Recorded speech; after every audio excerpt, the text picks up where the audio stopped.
Hello, this is Robert Rickover. I'm an Alexander Technique teacher in Omaha, Nebraska, and my guest today is Imogen Ragone, an Alexander Technique teacher in Wilmington, Delaware.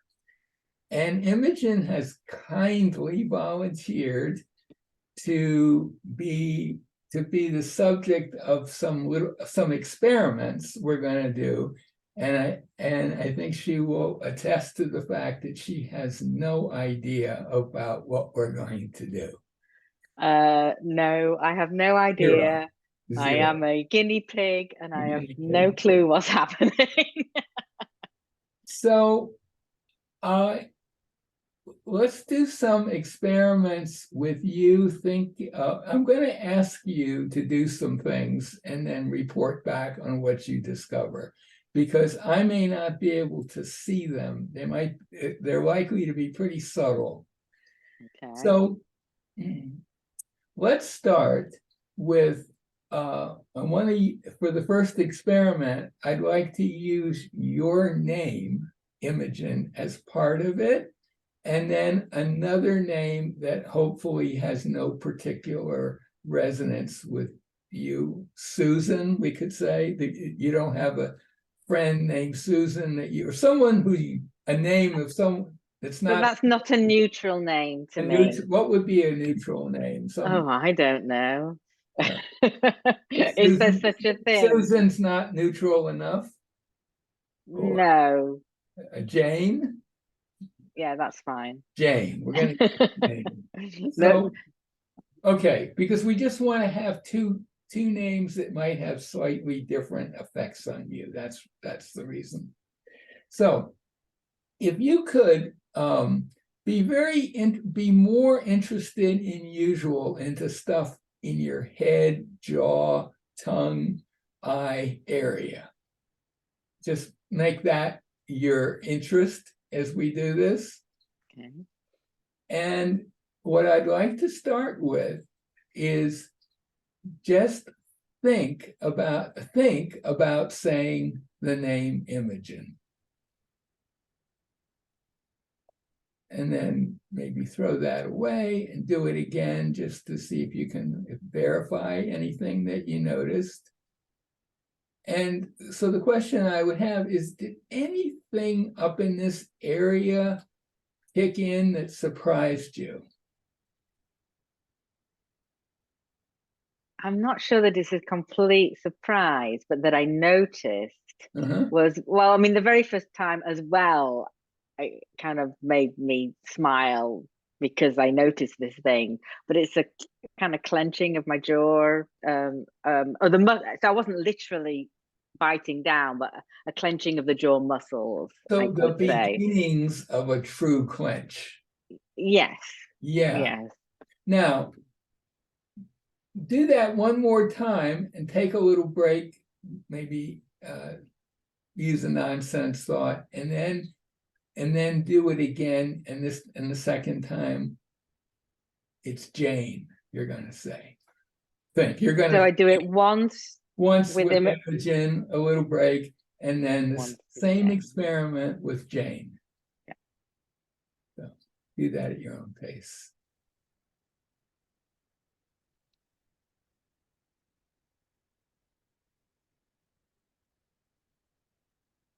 So was there a You difference? might have noticed the difference. I certainly Yeah. felt a difference. And how would you describe that difference? Um, the, well, one when I thought about saying my name out loud, that same clenching pattern happened. Right. Maybe not quite as strong as I've kind of, done this a few times now. And it really didn't show up, or it certainly didn't show up in anything like the kind of strength. And associated with that is like a feelings I can't quite. So you said neutral name, but it was sort of neutral feelings about speaking. Whereas I think what's coming up for me with saying my name is some sort of self-consciousness or So, I don't know quite what to describe it, but it's some awkwardness within me about saying my own name. right. And let's just do one more experience. So there was a significant difference between those Yes, two. so both in Right. the physical Mhm. sensations that I noticed and And what it emotional feelings. So, yeah. perfect. Now let's go back to your name again. And this time, see if you can structure it so you're really just doing thinking that you're about to do the very beginnings of that. Go back as far as you can towards the beginning and see what happens. So when you say beginning, do you mean like beginning to say the name? Beginning to think about saying your name and not even maybe getting past the first syllable, something like that.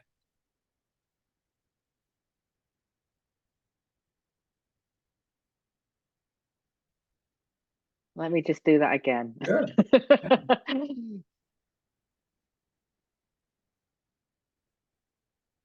Yeah.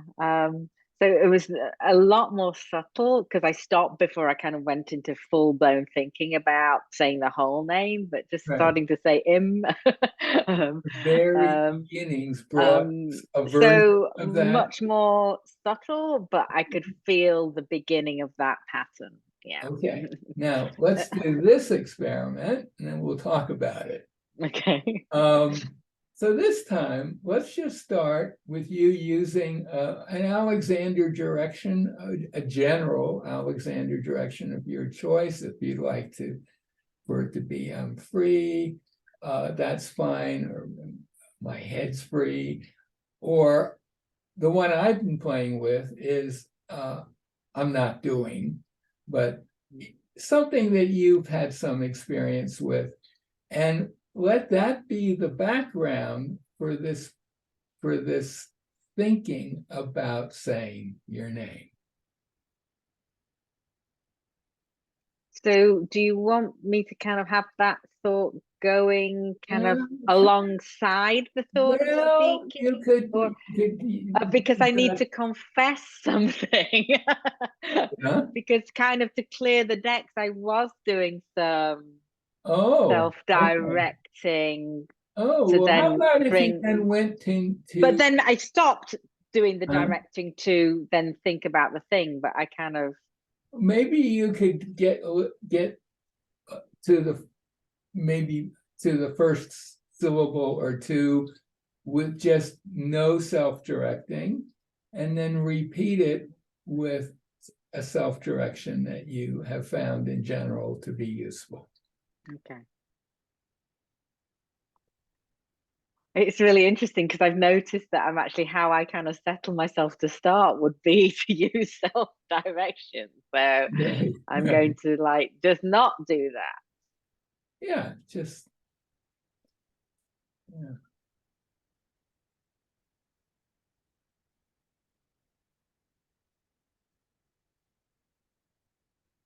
Okay. And now I'm going to do it with some Yeah. direction. Mhm.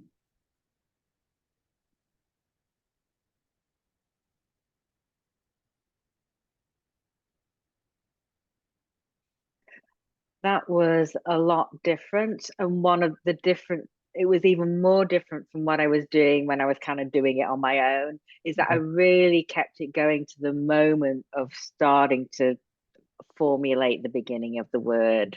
Right.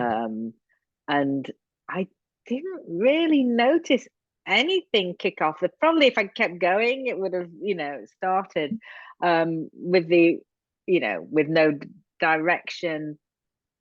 I did notice, but to be honest, it actually wasn't as clear a distinction because I wasn't presumably maybe quite as easy in myself Mhm. before I then went to the other thing. Right. So Right. so lots of different experiments going on here. There are a lot, and I'll just tell you how this came up for me. Mhm. I was experimenting with self directions lying in bed. Mm-hmm. I think for anyone watching this and wants to follow in your footsteps about what you just did, Mm-hmm. you could just go ahead and do it. You know, there's no magic to this. If you, assuming you have some knowledge of Alexander directions, I think lying down, constructive rest would be a great place to do it. Or just, Yeah, it really would help with even more awareness. I You think could maybe sense them pulling hmm. up from the surface beneath you in a way that's easier to detect than Yeah, when you're absolutely. upright. Mm-hmm. And or just sitting still or standing still. I think later on, if for someone watching this, you could start experimenting with thinking about, let's say, walking or something like that. You know, you could take it into a larger activity. But my experience was, I was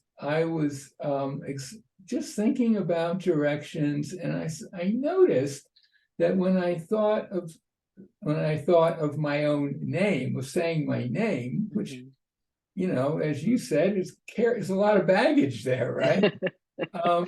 That I would pull, the very first move that I would make was not an opening of my mouth, it was a pull to my right of my jaw, and then an opening. Obviously not the most efficient way to articulate a sound, but there it was.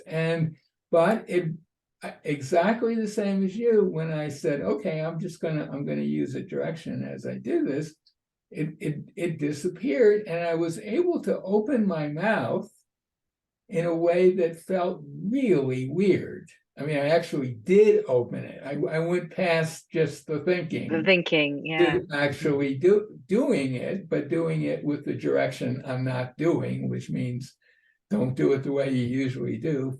Find a better way. I And actually did try that one the last time because you yeah. mentioned it, and I like that direction too. But you could try I'm not speaking. Oh, sure. You could. There are a lot of things you could try. Yeah.